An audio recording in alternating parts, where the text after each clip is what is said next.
தலைவா தலைவா சரிதம் எழுது தலைவா. தீப்பொறி பறக்க தளபதி விஜயோட ஃபயர் ஆர்ட் சும்மா தீயா இருக்குல்ல. ஏம்பா இப்படியெல்லாம் கூட வரைய முடியுமான்னு மக்கள் இந்த ஓவியத்தை பார்த்துட்டு ஆச்சரியத்துல இருக்காங்க. தீப்பொறி பறக்க தளபதி விஜயுடைய உருவத்தை சூப்பரா இந்த வால்ல இவரு வரைஞ்சிருக்காரு. தளபதி விஜயுடைய ரசிகர்னா சும்மாவா சொல்லுங்க. விஜய் சருக்காக அவரோட ஃபேன்ஸ் பல விஷயங்கள் பண்ணிட்டு இருக்காங்க. அந்த வரிசையில இவர் என்ன பண்ணிருக்காரு பாருங்க.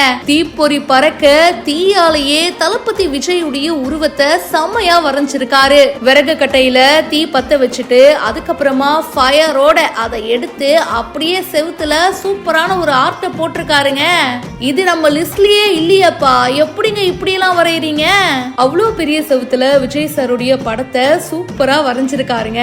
ஒரு ஓவியம் வரையும் போது இந்த மாதிரி சில விஷயங்கள் வரத்தான் செய்யும். அதெல்லாம் நம்ம பெருசா எடுத்துக்க கூடாது. நம்ம போக்கஸ் ஃபுல்லா ஓவியத்தின் மேல மட்டும்தான் இருக்கணும்னு தளபதி விஜயுடைய உருவப்படத்தை அவ்வளவு அழகா வரைஞ்சிருக்காரு. தாடி வச்சுட்டு ஒரு பொட்டு வச்சுட்டு தளபதி விஜய் அவ்வளோ அழகா இருக்காரு அந்த ஓவியத்துல. இந்த வீடியோ இப்ப சோஷியல் மீடியால வைரலா போயிட்டு இருக்கு. AVM Arts 96 M வினோத்குமார் அப்படின்றவரு இந்த வீடியோவை ஷேர் பண்ணிருக்காரு. இதை பத்தி உங்களுடைய கருத்துக்களை சொல்லுங்க. மேலும் பல இன்ட்ரெஸ்டிங்கான விஷயங்களுக்கு இப்பவே ஃபாலோ பண்ணுங்க.